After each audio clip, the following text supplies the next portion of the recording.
Why do you want to be here? Well, A, it's a wonderful place to be.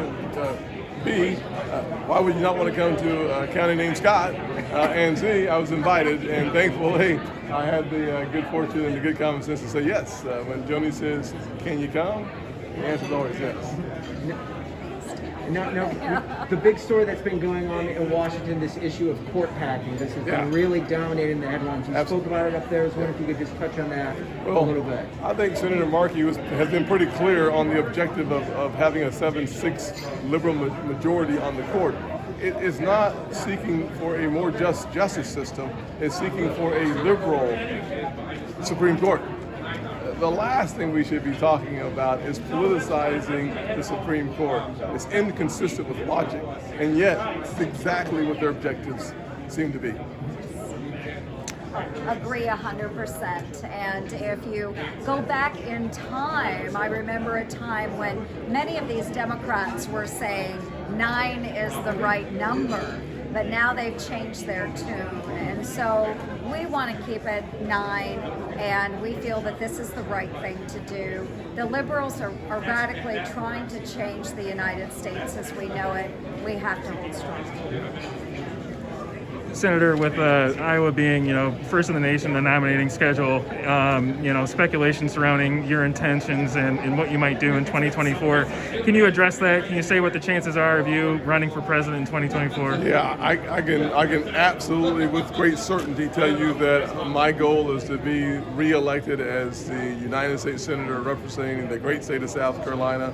I love spending time with my friends wherever they are, but frankly, any conversation that goes beyond, frankly, my primary in June is irrelevant, because if you don't win in June, you don't have a shot to win in November. So why have a conversation about something that's not even possible as it relates to where I want to be in the next several months?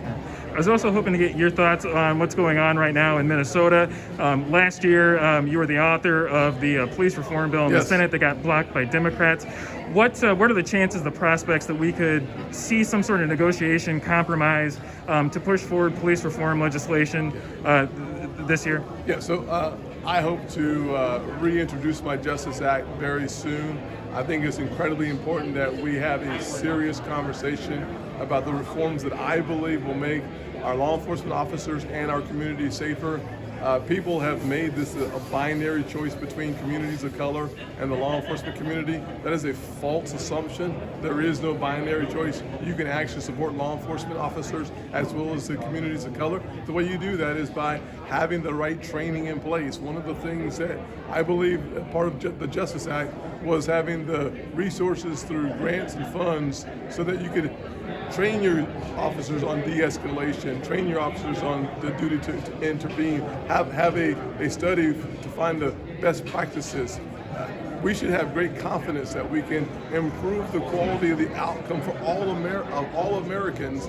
The Justice Act gets us closer to being there, and I am very confident that if we can have goodwill from the other side, we can find a way to restore confidence and trust. But let me be clear. The issues that we're seeing, the awful images that we're seeing in Minneapolis, the city council and the mayor are empowered to make the changes necessary for their police department. We on the federal level are stepping in because there's been a void of leadership that we've been asked to jump into. We love our nation, and we will do all that we can to serve every single person in this nation with integrity and with character. I think we have time for one more. What are some of the sticking points with police reform, like qualified immunity, and what willingness have you heard, if any, from the other side to try and reach a compromise on some of those points? I had some really good conversations today with senators on the other side about QI, about 1033, about the chokehold, no-knock warrants. I think we are in if we were neighbors, we'd be right next door on most of those issues. There are some sticking points that you have to work your way through on QI, and we'll do so. We have to make sure that we keep the outcome in focus, and the outcome on police reform is to make sure that our communities are safer, our law enforcement officers are safer and motivated to come to work. We can do all of that at the same time. I think the Justice Act gets us there. Thank you all very much. Thank you. Thank you.